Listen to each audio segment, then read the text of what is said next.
Okay, happy birthday, Carme Pinos. I checked a few minutes ago how to pronounce correctly her name in Catalan. I'm still not sure I pronounce it well, but it is kind of like this, Carme Pinos. And yeah, here she is. When she was younger. This is her website, cpinos.com, and she's probably one of the more important architects in Europe now and in the world as well.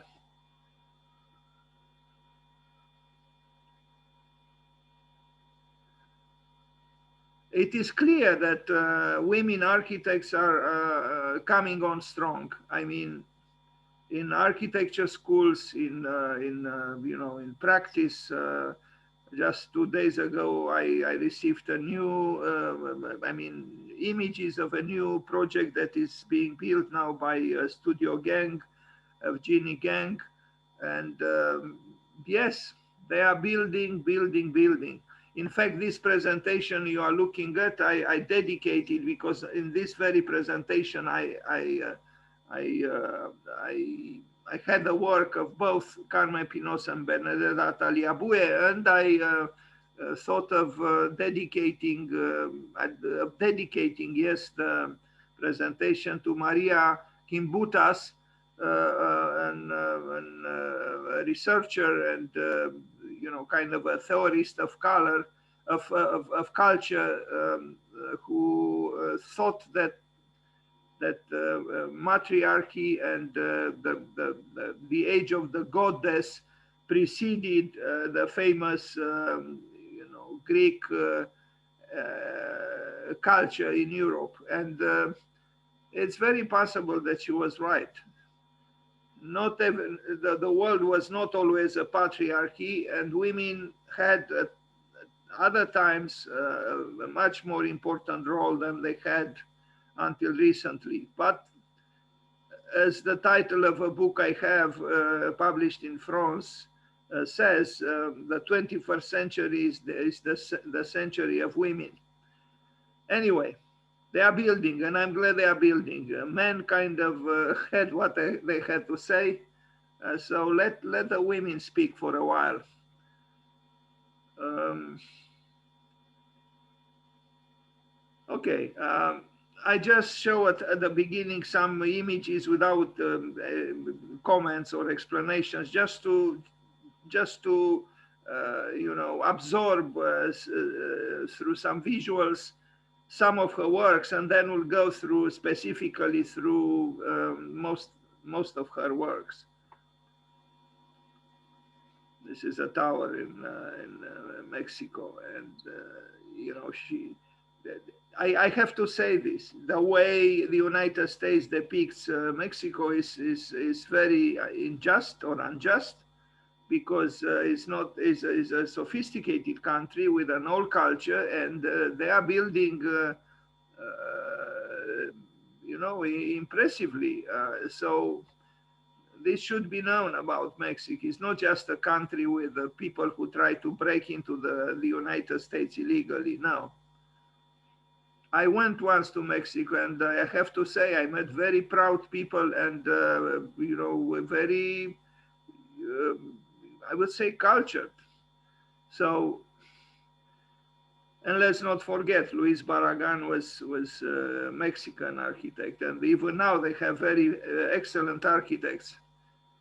And not only that, the students in architecture in Mexico, it hurts me to say it, but they have interests in international competitions that are not all of a lucrative nature. And I know this because I receive projects from Mexico for competitions that I launch, and in those competitions, the Romanians do not participate, but the Mexicans do. Tadawando builds the, even Lipskin built the, it's an interesting culture. Anyway, this is some furniture that that she designed, but we'll come back to this a little bit later.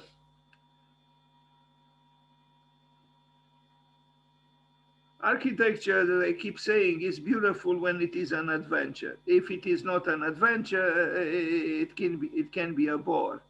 And I think Carme Pinos would agree. Here she is in her office, and here she is with Enric Miralles, her husband. And in the back, you have the plan of remarkable work they did together when they were young. And I think is one of the best works, and we are going to look at it in detail. It's the Igualada cemetery in Barcelona, or near Barcelona. I like this work very much. I consider it somehow of the same importance for architecture with the Brion Cemetery by Carlos Scarpa, although it's a very, very different kind of cemetery. It's on one hand a public cemetery. It's a small cemetery, but it's a public one, not a private one like the Brion Cemetery by Scarpa. This is a sketch. She accompanies her works with such sketches where the essence of the project is shown with just a few lines. This is what she does. But so as part of a competition to replace an older cemetery, Enric Miralles and Carme Pinos envisioned a new type of cemetery that began to consider those that were laid to rest as well as the families that still remained. After 10 years of construction, the Igualada cemetery outside of Barcelona, Catalonia, Spain, was completed in 1994 as a place of reflection and memories. It's in a certain way maybe for many people, it would seem that this is an uncomfortable place because it's not trying to give illusions, is in a way showing the limitations of life and the inevitable psychological turmoil that the limitations of life provoke or could provoke. The Igualada cemetery is a project that challenges the traditional notions of what makes a cemetery. Miralles and Pinos conceptualize the poetic ideas of a cemetery for the visitors to begin to understand and accept the cycle of life as a link between the past, the present, and the future. It's understood by the architects to be a city of the dead, where the dead and the living are brought closer together in spirit. As much as the Igualada cemetery is a place for those to be laid to rest, it is a place for those to come and reflect in the solitude and serenity of the Catalonian landscape. I had a chance to participate many years ago to a talk that Enric Miralles gave in New York about his work. And I remember him saying that in Spain, at that time, this was 1990 something, he thought that in Spain, most architecture is horizontal. And I remember that I asked him, well, what about Sagrada Familia? And he said, yes, that is an exception, and there are a few others, but as a whole, is a rather horizontal architecture. Well, since then, of course, there were some towers being built in Spain. So, but I think he was right, and not just for that time, perhaps. Spain didn't have too much verticality, architecturally speaking, and this work is horizontal indeed. But I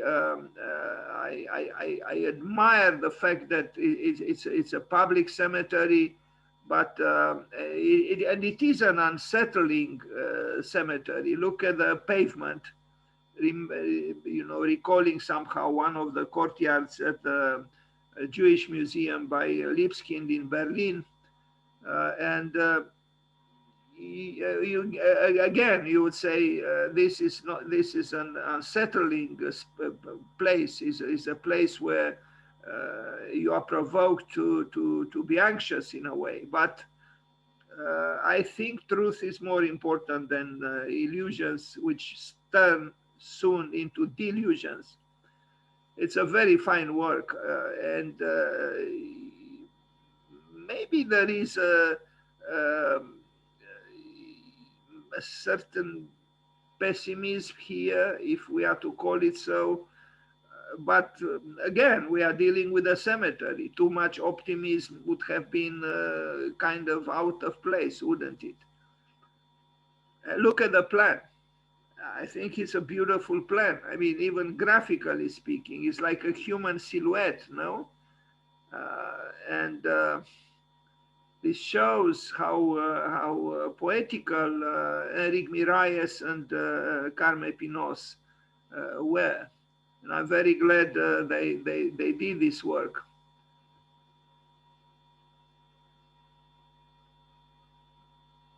So we see the work of man, not quite vertical, while the trees are vertical. So this in itself, although I said that there is a certain pessimism here, when I look at this picture, I see a certain optimism, because where man is falling, where the life of man is ending at one moment, the life of nature continues and is able to regenerate itself. And these slender trees, at least when the picture was taken, seem to say so. Conflict, tension, what can we say? The sculptural elements of the work are obvious, and you are going to see also pergolas done in Barcelona for the Olympic Village, which are also dramatically sculptural. I particularly like this picture that shows the ability of Miralles and Carme Pinos to create an architectural event with the simple means and not expensive means. I mean, you can meditate on everything you see here. It's really architectural poetry, and it's done in an unusual way. This is creativity. How else could I call it?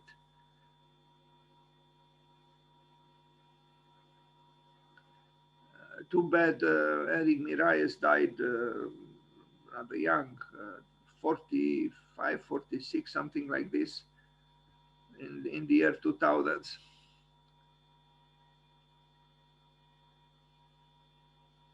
Because after all, life ends in what? In this fragmentation, is scattered. It's the shards of a life are scattered, and it is what it is. Yes, in that poem by Fernando Pessoa about shattered love, it's like a vase that is broken and it falls on the stairs, and just the shards remain.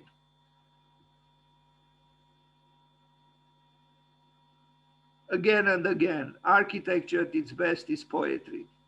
Not necessarily written with words, although 2 days ago a student sent me an article published at Harvard, where writing is considered extremely important for architecture, and it makes the case for the presence of words in architecture. And I thought that this is maybe some kind of a return to pre-Gutenberg time, when the narrative was incised, so to speak, in the flesh of the walls of the cathedral.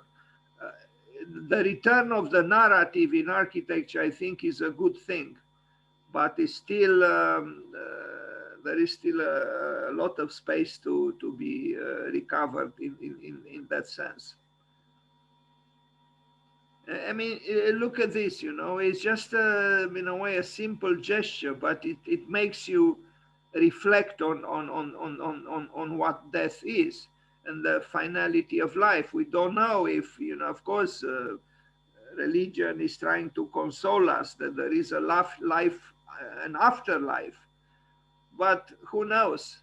As a neighbor of mine in Sibiu said, you know, it must be beautiful in the afterlife, since I know of no one who returned from there.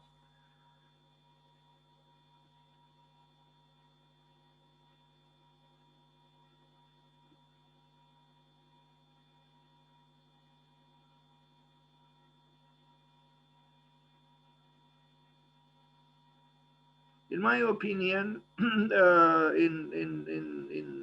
more recent times, so to speak, so from the 20th century onwards, we don't reflect enough on death. In the 19th century, there was a lot of concern with memorials, with graves, with cemeteries.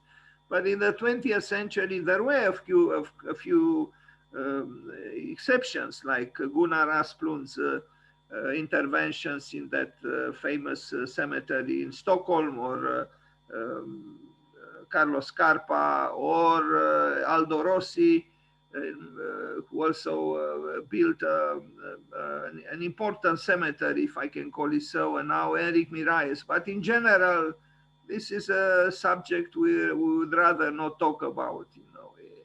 Anyway, La Villa Olimpica from 1992, also where Carme Pinos collaborated with her husband, Enric Miralles. And these pergolas are very, very dramatic. Look at them.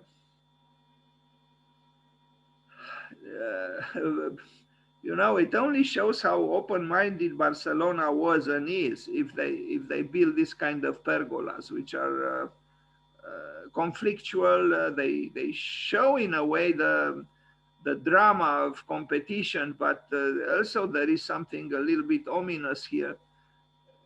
But they are very interesting, very engaging visually, and you know, they did it before the, you know, the advancements in digital technology. I don't think they used in 1992 any kind of digital technology. This was a work done manually in terms of the design process. Now, Carme Pinos now works a little bit differently. This was done with her husband. We'll see the differences, but I think it was important to show the works they did together as well, because I'm sure her presence in the partnership was significant. This reminds me a little bit of those tests. Sometimes certain sites force you to go through exactly when you are in a hurry, you know, to identify yourself that you are not a robot, and you are given, you know, they show you with 2 or 3 pictures a tractor or some kind of I don't know, palm tree or whatever. You have in a hurry because the conference is supposed to start. And I know I panic when this shows up, and it kind of shows up frequently now, to my despair. Anyway, interesting pergolas, probably the most original and unsettling pergolas ever built until now. It shows again that architecture, when it deserves its name, is creative. Now, some might not like what they see here, but we cannot deny its originality. Isn't in a way our life like this, you know? That's why I think that straight, rectangular, whatever Le Corbusier might say with his, you know, straight line to the goal of the man who has a goal and who has a will. Come on, Monsieur Le Corbusier, you yourself changed. Anyway, interesting work by Carme Pinos and Eric Miralles.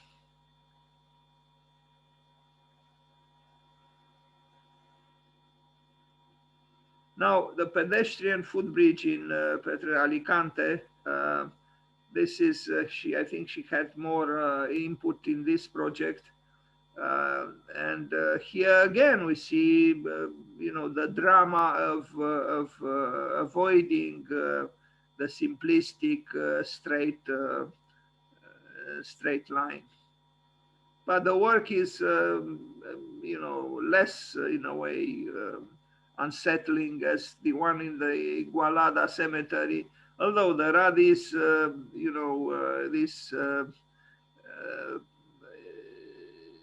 differences in the surface of in the walking surface that is that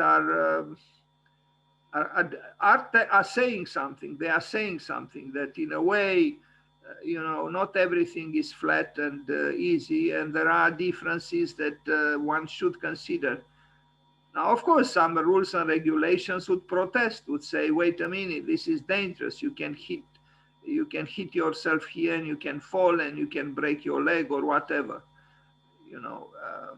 Again, the paraphernalia of protection Rem Koolhaas talked about,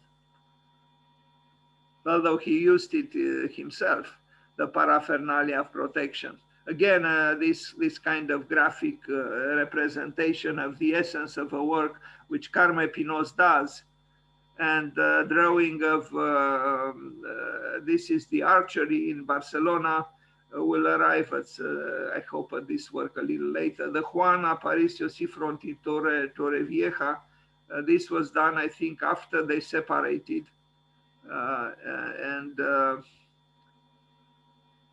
I'm not sure, but I think so, although the specifics of the drawing seem to still show the presence of Eric Miralles. This was not deconstruction and was not considered deconstruction, but there are similarities here because this kind of fragmentation shows a disbelief in the monolithic certitudes that many architects still believe in.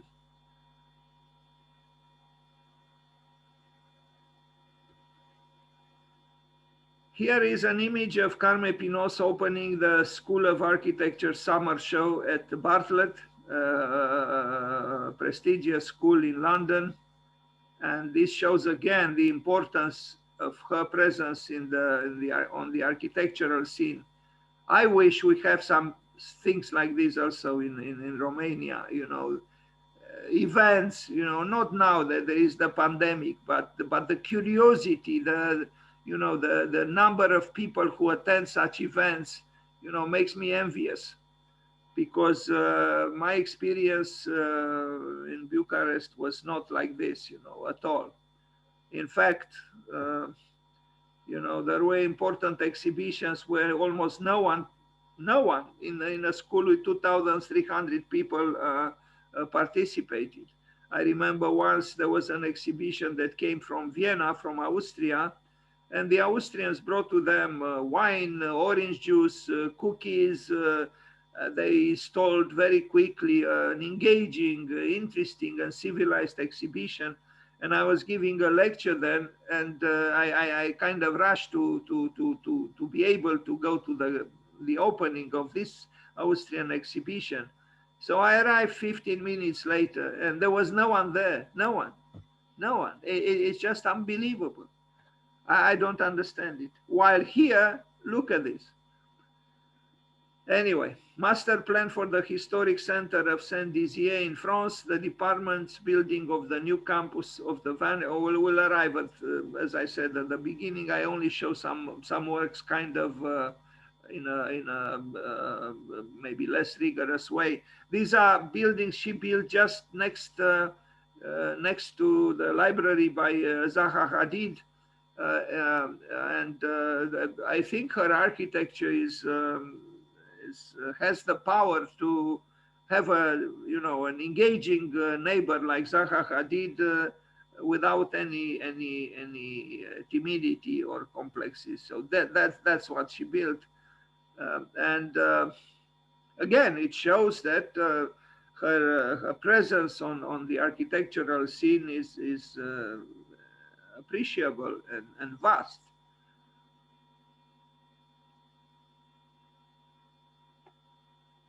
Here we see Zaha's building, a library, which doesn't look like a library when you enter it. You know, I don't mind the drama of the exterior, but when you enter, it could be any kind of building. In fact, you don't see one single book. So I don't know. It's a little bit problematic. I admire Zaha, but that building could have been anything else. While the building by Carme Pinos, well, it doesn't have this open publicness that the building by Zaha does.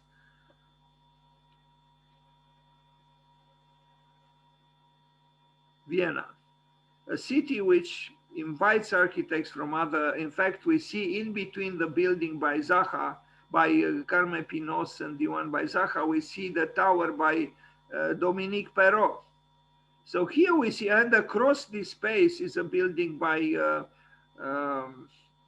what's his name, who was the dean at Bartlett. Now I don't remember his name, to my shame. Anyway, I will. So a major architect, without any doubt, Carme Pinos, although she doesn't have a very large office, but it's not like in the United States where you have, you know, offices with 400 people, 300 people, 200 people, if not bigger.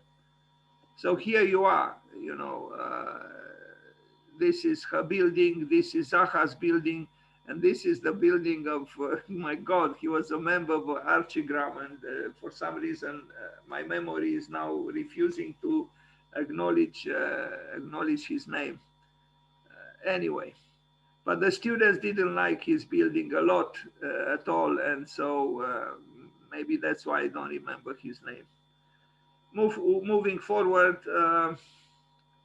you see, now we are 7 people right now here on Zoom with me. That meaning out of, 2,300 people I sent the invitation to, only 6 people showed an interest in Carme Pinos. I mean, 3 important architects. This says a lot about us. Cube 1 Tower in Guadalajara, Mexico, a very interesting building. And it shows that she's an unconventional builder, an unconventional architect. I mean, how many architects would build an office tower like this?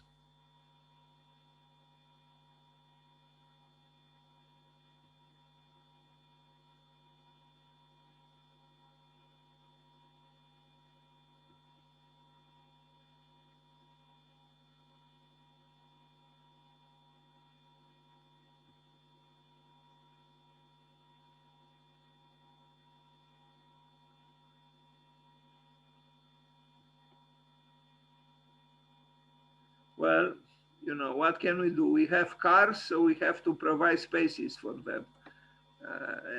It's a problem. There are too many cars, in my opinion, in the world.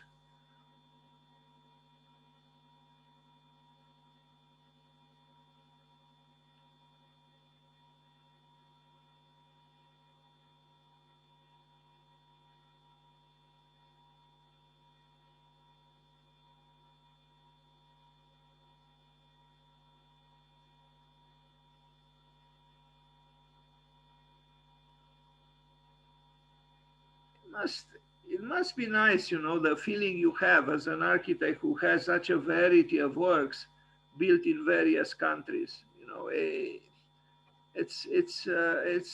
I imagine is a good feeling. And look at the plan. It is a creative plan.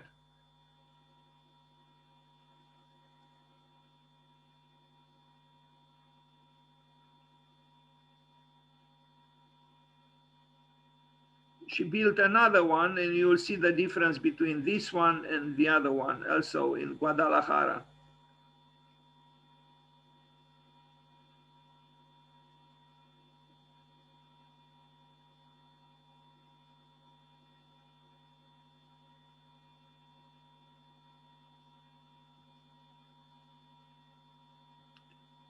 So this is the one we just looked at, but we'll see another one, a taller one, Cube 2 Tower in Guadalajara, Mexico.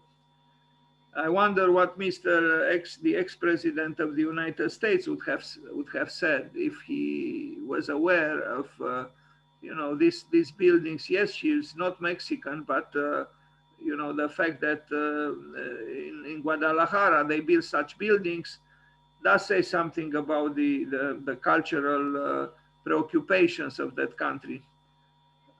This is the plan of the second tower she built in Guadalajara. I mean, a schematic, a conceptual drawing, and here is an elevation, and it was built.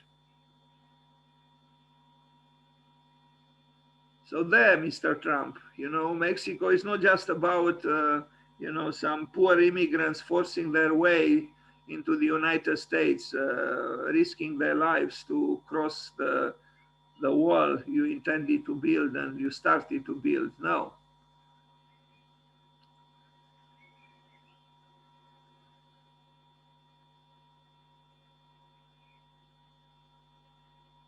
I mean, the building on the left was not built by Carme Pinos, just the one on the right, but is an impressive tower. And you can see there are others. So again, the image of Mexico being a country of destitution and drugs and so on is maybe those realities exist, but they are not the only ones. There is a modern Mexico which is of the same amplitude, and its achievements are undeniable.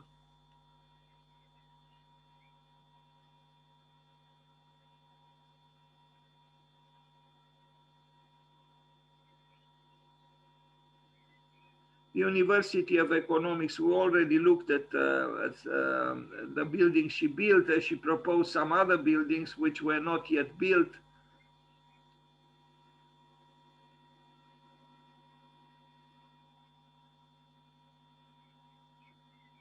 Restoration of the back facade of this market in Barcelona from 2007-2015.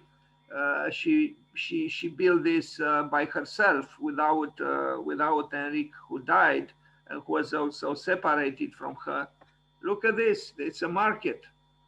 The drama of the roofs shows again that architecture can only benefit from sculptural attributes.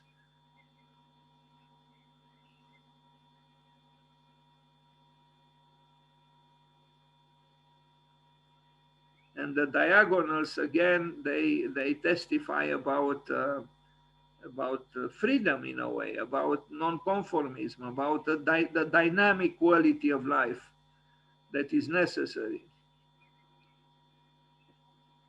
Here she is as a proud woman architect,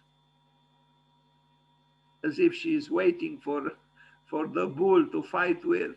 You do need, of course, you need determination, you need hard work. It's not easy in a competitive world to succeed.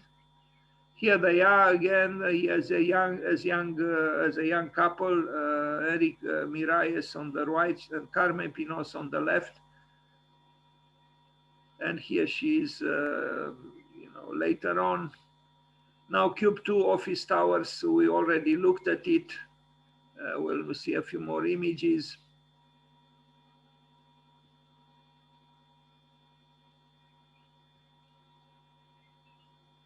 It's called a cube, but it's not really a cube. It's much too tall to be called a cube. I don't know why it is called a cube. So this is in Guadalajara in Mexico, or Mexico.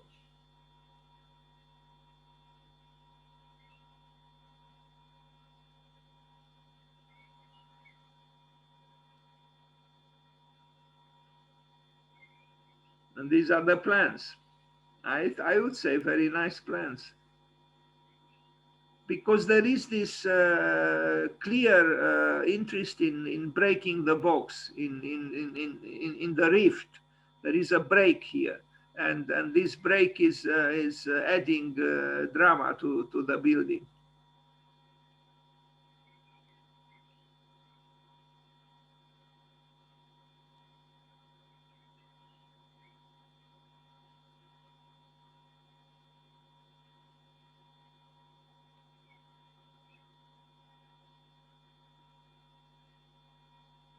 During construction at the beginning, an early sketch.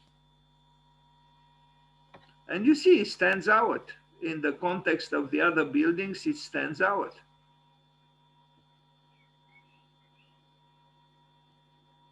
A single family house in the district of Valcarca in Barcelona, 2003-2010 is this house here, which itself shows creativity and modernity in a context which would have been maybe rather difficult because of its historicism. Yet she had no trouble to decide for modernity.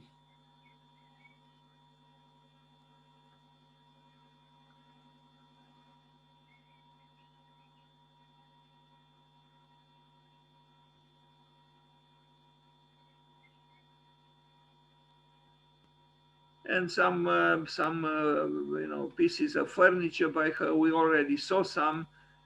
Like other architects, she's also doing object design or industrial design or furniture design. Now the Zaragoza Arquitectura in España, the Caixa Forum, another interesting building by her is this one.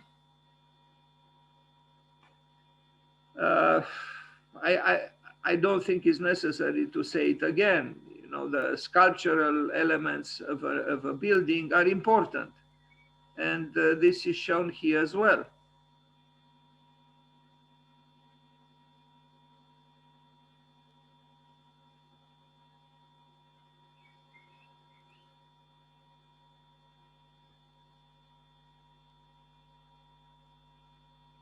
Carme Pinos. And there are also at night, digital interventions on the facade of the building.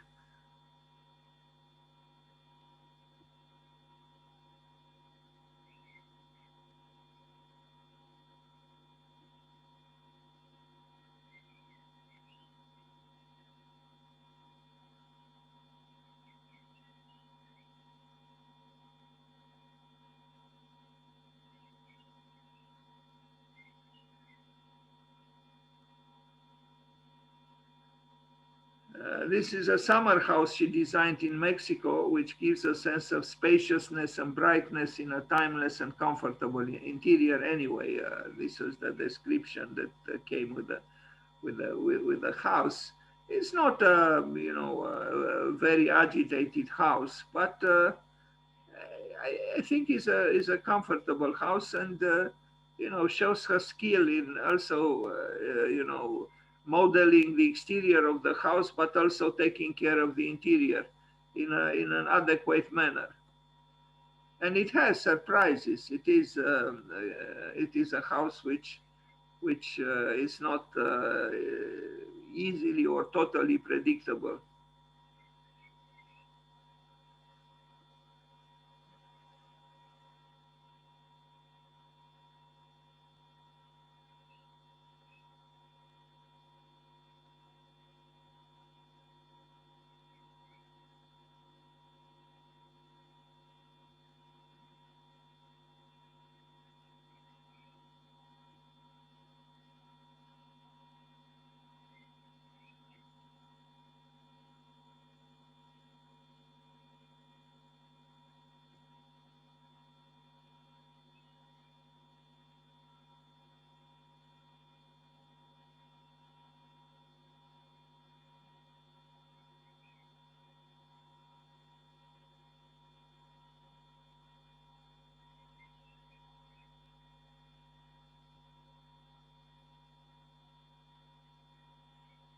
There are these locations here too, like in the towers built in Mexico, you know, which are present constantly in her work. Now, a few other designs of the object designs of hers. You see the piece of furniture that is built, and then the little ideogram that accompanies in her presentations of her pieces. It's like with a few lines, she tries to express, in a way, in a condensed form, the essence, the conceptual essence of what she built.